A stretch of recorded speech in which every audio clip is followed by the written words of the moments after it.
Hi guys. இப்போ நம்ம இந்த வீடியோல எத பத்தி பார்க்க போறோம்னு பார்த்தீங்கன்னா, இவ்வளவு நாள் நம்ம வீடியோஸ் எல்லாத்தையுமே ஸ்கேம்ஸ் தான் நம்ம பத்தி பேசிட்டு இருந்தோம். சோ நான் ஒரு டிஃபரண்ட் ஜர்னல்ல இப்ப வீடியோஸ் பண்ண போறேன். எப்படின்னா, நம்ம வந்து ஷார்ட் ஃபிலிம்ஸ் எல்லாம் ரிவ்யூ பண்ண போறோம். அதாவது எந்த ஒரு ஷார்ட் ஃபிலிமும் வொர்ஸ்ட்ன்னு சொல்ல முடியாது. எந்த ஒரு ஷார்ட் ஃபிலிமும் பெஸ்ட்ன்னு சொல்ல முடியாது. சோ இனிமே நான் என்னோட வீடியோஸ்ல என்ன பண்ண போறேன்னா, ஒரு ஃஷார்ட் பார்த்து அத வந்து நான் ரிவ்யூ பண்ண போறேன். சோ அப்படி நான் ரிவ்யூ பண்ற ஷார்ட் ஃபிலிம்க்கு 10 அவுட் ஆஃப் நான் சில ரேட்டிங்ஸ் குடுக்க போறேன். சோ அந்த ஷார்ட் ஃபிலிம்ல ஏதாவது இன்ட்ரெஸ்ட் இருந்தா கண்டிப்பா அந்த ஷார்ட் ஃபிலிமோட லிங்க்கையும் நான் உங்களுக்கு கண்டிப்பா அந்த பயோல ஷேர் பண்ணுவேன். அஸ் வெல் அஸ் Instagram அப்புறம் YouTubeல நான் கண்டிப்பா போஸ்ட் பண்ண போறேன். சோ நம்ம ஃபர்ஸ்ட் கொண்டு வந்திருக்க ஷார்ட் ஃபிலிம் எத பத்தின்னு பார்த்தீங்கன்னா, ஷார்ட் ஃபிலிமோட நேமே ஷார்ப்பா இருக்கும். ஷார்ட் ஃபிலிமோட பேரும் ஷார்ப் தான். வாங்க அத ரிவ்யூ பண்ணுவோம்.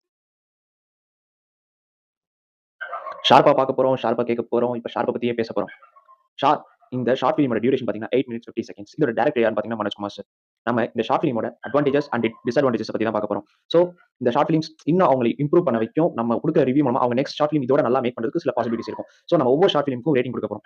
இன் கேஸ் உங்க யாரோட ஷார்ட் ஃபிலிம நீங்க போஸ்ட் பண்ண போறீங்க அப்படின்னா உங்களுக்கு ரிவ்யூ தெரிஞ்சுக்கணும்னா மறக்காம உங்க ஷார்ட் ஃபிலிம எனக்கு வந்து உங்க ஷார்ட் ஃபிலிமோட லிங்க்க டிஎம் பண்ணுங்க. நான் அத பார்த்துட்டு நான் ரிவ்யூ குடுக்குறேன். பிளஸ் மேக்ஸிமம் நான் வந்து பாசிட்டிவ் ரிவ்யூவும் தருவேன், நெகட்டிவ் ரிவ்யூவும் தருவேன். ஏன் அப்படி நான் குடுப்பேன்னா, அது மூலமா நீங்க வந்து இம்ப்ரூவ்மென்ட்ஸ் பண்ணிக்கலாம் உங்க ஷார்ட் ஃபிலிம்ன்றதுக்காக. நான் இது மாதிரி பாசிட்டிவ் அண்ட் நெகட்டிவ் ரிவ்யூ தரேன். இது வந்து நான் யாருக்கும் வந்து ஒருதலை பட்சம் பார்த்து ரிவ்யூ குடுக்குறது கிடையாது. எனக்கு என்னோட ஒப்பீனியன் ஒரு ஆடியன்ஸா இப்ப நான் ஒரு படம் பார்க்குறேன். ஒரு ஆடியன்ஸா என்னோட கருத்த நான் தெரிவிக்கிறதுக்கு கருத்து சுதந்திரம் எல்லாருக்குமே உண்டு.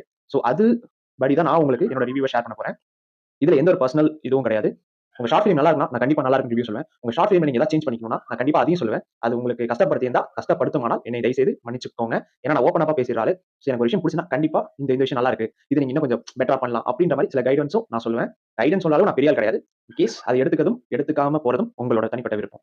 சோ இப்ப நம்ம அந்த ஷார்ட் ஃபிலிம பத்தி ரிவ்யூ குடுக்க போறோம். எனக்கு அந்த ஷார்ட் ஃபிலிம் பார்த்த வரையும் ஒரு அதாவது நான் ஒரு டைரக்டரோட பெர்ஸ்பெக்டிவ்ல இருந்து சொல்றேன். அவர் வந்து இந்த ஷார்ட் ஃபிலிம ஃபன்னா எடுக்கணும்னு டிசைட் பண்ணிருக்காரு. சோ அதனால அவர் வந்து லாஜிக்ஸ் பார்க்க மறந்துடுறாரு. சோ லாஜிக் கொஞ்சம் பார்த்தா மேபி நல்லா இருந்திருக்கலாம் அப்படின்ற மாரி எனக்கு தோணுச்சு இந்த ஷார்ட் ஃபிலிம் பார்த்தப்ப. ஸ்டார்ட்டிங் சீன்ல ஒரு எக்ஸ் எம்எல்ஏவோட மச்சான்ட்ட வந்து அமௌண்ட் அடிக்கிறாங்க. அதுவும் எலக்ஷன் டைம்ல அவங்க எப்படி பிளான் பண்ணி அடிக்கிறாங்கன்னு ஒரு கான்செப்ட் ஒண்ணு குடுத்தாங்க. அந்த கான்செப்ட் ஐடியா என்னமோ டிஃபரெண்டா இருந்துச்சு. பட் லாஜிக் நெறைய ரொம்ப இடிக்குது. சோ அந்த லாஜிக்க கரெக்ட் பண்ணி நீங்க இந்த கான்செப்ட்ட டெவலப் பண்ணியிருந்தீங்கன்னா, மேபி இந்த ஷார்ட் ஃபிலிம் நல்லா இருந்திருக்கலாம். நான் இதுக்கு வந்து ரிவ்யூ ஒரு 8, 9 10 out of 8, 10 out of 9 maybe அது மாதிரி நான் குடுத்திருக்க பாசிபிலிட்டிஸ் இருக்கு. பட் என்ன எனக்கு இந்த ஷார்ட் ஃபிலிம் இடிச்சதுன்னா, லாஜிக் மிஸ்டேக் நெறைய இருந்துச்சு. ஃபர்ஸ்ட் சீன்ல இருந்தே சொல்றேன். ஃபர்ஸ்ட் சீன்ல இருந்து till the end of the short film வரையும் லாஜிக் மிஸ்டேக்ஸ் நெறைய இருந்துச்சு. ஃபர்ஸ்ட் மிஸ்டேக் நான் நோட் பண்ணது. இப்ப எலக்ஷன் டைம்ல யாராவது ஜொல் வாங்குனாலே நெறைய அவங்களுக்கு வந்து கிறுக்குப்பிடி இருக்கும். சரிங்களா? இவங்க வந்து எப்படி ஒரு ஐடியா உள்ள கொண்டு வந்திருக்காங்கன்னா ஷார்ட் ஃபிலிம்ல இது மாதிரி ஜொல் வாங்கிப்பாங்களாம். ஒரு ஹஸ்பண்ட் அண்ட் வைஃப் செட்டப் பண்ணி ஒரு ஏரியால அந்த ஜொல்ல குடுத்து பணமா மாத்தி அத ஏரியால உள்ள மக்களுக்கு சப்ளை பண்ணுவாங்களாமா. சோ இந்த கான்செப்ட்ல நான் ஃபர்ஸ்ட் பார்த்த லாஜிக் மிஸ்டேக் இந்த ஷார்ட் ஃபிலிம்ல. என்னன்னா, இப்ப எலக்ஷன் டைம்ல ஒருத்தவங்களும் இவ்வளவு தான் கேஷ் ஃப்ளோ வச்சுக்கணும்ன்றது ஒரு ரெகுலேஷன்ஸ் நம்ம எல்லாருக்குமே நல்லா தெரியும். என்னதான் நீங்க ஒரு ஃபிலிமா குடுக்க வரீங்க, ஒரு ஷார்ட் ஃபிலிமா கொண்டு வந்து குடுக்க விரும்புறீங்க அப்படின்னாலுமே, ஒரு லாஜிக்கோட பண்ணுங்கன்றது தான் என்னோட கான்செப்ட். 2வது நான் அந்த ஷார்ட் ஃபிலிம்ல பார்த்த லாஜிக் மிஸ்டேக் என்னன்னு பார்த்தீங்கன்னா, ஒரு ஸ்னாச்சிங்கோ, ஒரு கொள்ளையடிக்கிற மாரி நீங்க ஒரு சீன் குடுத்திருக்கீங்க. யாரும் அவங்க ஃபேஸ அப்படியே ரிவீல் பண்ணி ஒரு பேக்க திருட மாட்டாங்க. நீங்க என்ன வேணா ஓப்பன் அப்பா ஒரு பேக்க திருடுறதுக்கு ஃபேஸ காட்டி 2 பேருமே திருடுற மாரியே கத வந்து நரேட் பண்ணியிருக்கீங்க. 3வது லாஜிக் மிஸ்டேக், மெயின் மிஸ்டேக். வண்டியில பெட்ரோல் தீர்ந்துருச்சுன்னு வண்டி விட்டுட்டு ஓடி வராங்க. ஓகே, ஐ அக்செப்ட் பெட்ரோல்னா வண்டி நின்னுடும். ஒத்துக்கிறேன். பட் பெட்ரோல் இல்லாம வண்டி நின்னுட்டா, வண்டி நம்பர வச்சு போலீஸ் கம்ப்ளைண்ட் குடுக்க முடியாதா? இது எவ்வளவு பெரிய logic mistake G.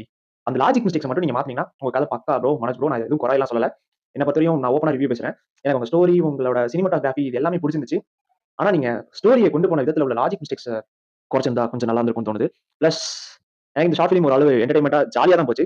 But fun இன்னும் கொஞ்சம் நெறையா இருந்தா நல்லா இருக்கும்னு நான் நெனைக்கிறேன். 2வது இப்ப நான் வந்து நெகட்டிவ் சைட் ஃபுல்லா சொல்லிட்டேன். இப்ப பாசிட்டிவ் சைடுன்னு பார்த்தீங்கன்னா, உங்க ஷார்ட் ஃபிலிம்ல நீங்க மேக் பண்ண விதம் நல்லா இருந்தது bro. Seriously hands off you. அதுக்கு ரொம்ப நல்லா மேக் பண்ணியிருந்தீங்க. 2வது காமெடி ஒர்க் அவுட் ஆகலன்னு தெரிஞ்சும் நீங்க வந்து காமெடிக்கு ட்ரை பண்ணியிருக்கீங்க. மேபி உங்களோட நெக்ஸ்ட் ஷார்ட் ஃபிலிம் இத பார்த்துட்டு நீங்க நெக்ஸ்ட் ஷார்ட் ஃபிலிம் வேற ஏதாவது எடுக்கிற மாரி இருந்தா, இன்னும் நீங்க பெட்டரா எடுப்பீங்கன்றது எனக்கு உங்க மேல நம்பிக்கை இருக்கு ப்ரோ. மனோஜ் ப்ரோ. 2வது உங்க க்ரூ மெம்பர்ஸ் நல்லா பண்ணியிருந்தாங்க. பெர்ஃபார்மன்ஸ்லாம் நான் குறையே சொல்ல மாட்டேன். பெர்ஃபார்மன்ஸ் வைஸ் செம்மையா இருந்துச்சு. சோ நான் உங்களோட ஷார்ட் ஃபிலிம்க்கு குடுக்குற ரேட்டிங் என்னன்னு பார்த்தீங்கன்னா, 10 out of 6. Sorry bro. 10 out of 6 தான். ஏன்னா எனக்கு அந்த அளவு தான் உங்க ஷார்ட் ஃபிலிம் புடிச்சிருந்துச்சுன்றத தாண்டி ஒரு ஆடியன்ஸா நான் சொல்றேன். எனக்கு உங்களோட ஷார்ட் ஃபிலிம்ல நீங்க லாஜிக் மிஸ்டேக்ஸ மட்டும் மாத்திக்கிட்டீங்கன்னா, பெட்டர் ப்ரோ. சூப்பர் நல்லா ஓடும். சோ நெக்ஸ்ட் டைம் இத கன்சிடர் பண்ணி ஸ்டோரி நரேட் பண்ணி நீங்க ஷார்ட் ஃபிலிம் மேக் பண்ணுங்கன்னு சொல்லிட்டு என்னோட கருத்த முடிச்சுக்கிறேன் ப்ரோ. தப்பா எடுத்துக்காதீங்க. இது யார் மனதையும் புண்படுத்த இல்ல. இது மாரி நீங்க கொஞ்சம் சேஞ்சஸ் பண்ணிக்கிட்டீங்கன்னா, மேபி ஷார்ட் ஃபிலிம் நல்லா இருக்கும். So thank you guys. இது மாரி வேற யாரோட ஷார்ட் ஃபிலிம் ரிவ்யூ பண்ணனும்னாலும், மறக்காம உங்க ஷார்ட் ஃபிலிமோட லிங்க்க எனக்கு வந்து ஒண்ணு Instagramல ஷேர் பண்ணுங்க. அப்படி இல்லன்னா YouTube சேனல்ல வந்து கமெண்ட்ல பின் பண்ணுங்க. நான் அந்த ஷார்ட் ஃபிலிம் பார்த்துட்டு உங்களுக்கு ஓப்பன் அப்பா ரிவ்யூ பண்றேன். ஏன்னா எனக்கு வந்து யாரோட ஒரு படைப்புக்கும் தப்பான ஒரு கருத்த சொல்லிடக் கூடாதுன்றனால ரொம்ப பார்த்து பண்ணிட்டு இருக்கேன். ஏன்னா இது வந்து யாரையும் வந்து புண்படுத்தக்கூடாது. அவங்க மனச வந்து எப்பயுமே கஷ்டப்படுத்தக்கூடாது. ஏன்னா எனக்கு ரொம்ப முக்கியமான ஒரு விஷயம். ஏன்னா எல்லாரும் அவங்களோட இண்டிவிஜுவாலிட்டி, யூனிக்னெஸ்ஸ காட்டணும்னு ட்ரை பண்றாங்க. சோ அவங்களுக்கு நம்மளால முடிஞ்ச ஒரு சப்போர்ட். சோ இந்த வீடியோ பத்தி நான் பேசுறது மட்டும் கிடையாது. அந்த ஷார்ட் ஃபிலிம நான் கீழ பின் பண்ணி வச்சிருவேன். அவரோட ஷார்ட் ஃபிலிமையும் டாக் பண்ணி தான் நான் இது பண்ணுவேன். சோ பார்க்கணும்னு நினைக்கிறவங்க இந்த ஷார்ட் ஃபிலிம் பாருங்க. ரியலி இது கொஞ்சம் ஃபன்னா தான் இருந்துச்சு ரியலா. ஆனா என்ன இத கொஞ்சம் ஒரு லாஜிக் மிஸ்டேக்ஸ் எல்லாம் இல்லாம அவர் கொண்டு போயிருந்தா பக்காவா இருந்திருக்கும். செம ப்ரோ. ரியலா சூப்பரா இருந்தது. மனோஜ் ப்ரோ, இது மாதிரி நிறைய ஷார்ட் ஃபிலிம்ஸ் பண்ணுங்க. But next time logic mistake இல்லாம பண்ணுங்க bro. Hands off you bro. Thank you.